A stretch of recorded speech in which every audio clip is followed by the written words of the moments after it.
Kenapa Anies Baswedan hanya diam saat Israel jadi peserta Piala Dunia U20 di Indonesia jadi polemik panas?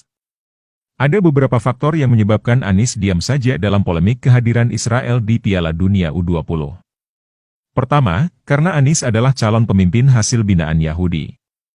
Kedua, yang aktif unjuk rasa menolak Israel dalam Piala Dunia U20, cukup ormas Islam pendukung Anies saja. Soal fakta Anies tokoh binaan Yahudi tersebut, telah diungkap pakar ekonomi Islam Ihsanuddin Nursi. Yang memberi Anies sebagai Young Global Leaders pada 2009 adalah Rothschild. Penguasa World Economic Forum, penguasa di belakangnya namanya Kerajaan Inggris. Yahudi yang berkuasa di dunia bersama dengan Rockefeller. Dalam bahasa lain, Anies mulai dipasarkan sejak 2009 dengan istilah pemimpin muda berpengaruh oleh Yahudi. Ya, saya ngomong apa adanya, tidak bermaksud untuk mendiskreditkan ya. Saya ngomong fakta ya. Halo, saya tidak bermaksud gibah. Kalau tidak percaya, nanti searching sendiri ya.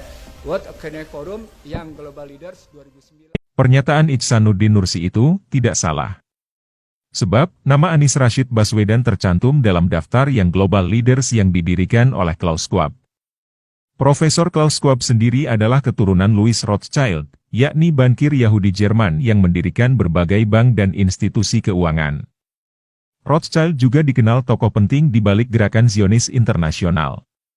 Tak aneh, Anies Baswedan hanya diam saja saat kehadiran Israel di Piala Dunia U20 menjadi polemik di Indonesia.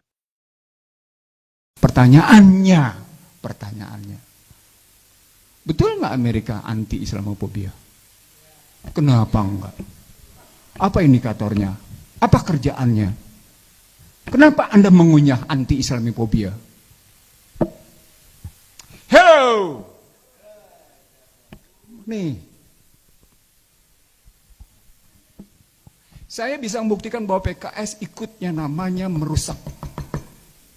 Dan saya ngomongin di semua anggota depan anggota DPR PKS. Pembicara tunggal, Ihsanuddin Nursi. Saya buktikan PKS ikut mengkontribusi rusaknya negeri ini.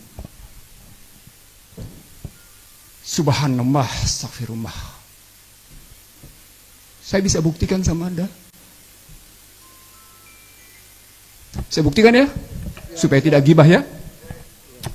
Lahir Undang-Undang 2507 tentang penanaman modal. PKS, Menteri Pertaniannya siapa?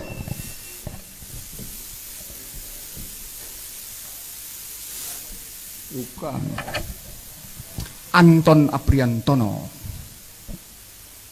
Setuju meliberalkan sektor pertanian sampai saya datang ke rumahnya karena kebetulan sahabat.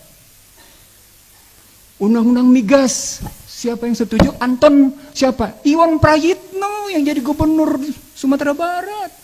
Saya bilang sama dia di depan PKS, bahkan di depannya namanya. Subhanallah, astagfirullah, saya jadi ngebuka sesuatu deh. No, kalau tidak paham tentang akar masalah, jangan. Anda dikasih bunga, Anda nikmatin. Anda dikasih buah, padahal bunga dan buah itu menyesatkan. Saya pernah menjadi pembicara Kongres Umat Islam Indonesia 9 Februari 2015 di depan para ulama se-Indonesia. Saya bilang umat Islam di Indonesia itu kelakuannya begini karena sebagian ulamanya nggak ngerti akar masalah, ikut-ikutan bicara sesuatu yang tidak dia ngerti. Yu'minuna billahi wa bil yawmil akhir, kalimat berikutnya, kalau ngomongnya salah lebih bagus diam. Oke, saya lupain itu ya. Tapi saya bisa membuktikan PKS itu begitu. Saya menjadi pembicara hampir semua partai. Saya. Jadi saya tidak pilih-pilih. Kenapa? Karena saya sebagai pribadi memang berpikir dakwah. Semua partainya narasumbernya Ihsanuddin Nursi. Kecuali Demokrat. Kenapa Demokrat nggak mau? Karena Demokrat pernah saya ledek.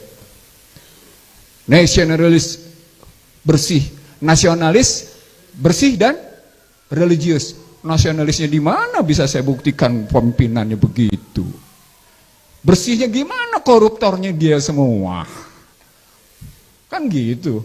Religiusnya kayak apa wongnya, namanya mereka kelakuannya kayak gitu. Marah mereka segitu ya.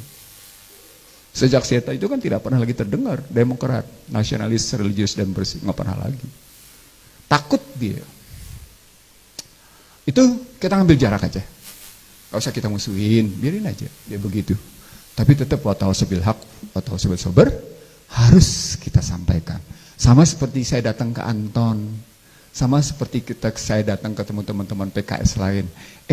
Anda jangan berkontribusi. Misalnya ketika PKS menyetujui Undang-Undang 38 2008 tentang masyarakat ekonomi ASEAN, itu sama dengan meliberalkan semua. Kok Anda setuju sih sama begitu? Gitu. Banyak hal yang misalnya kalau PKS memang kayak gitu.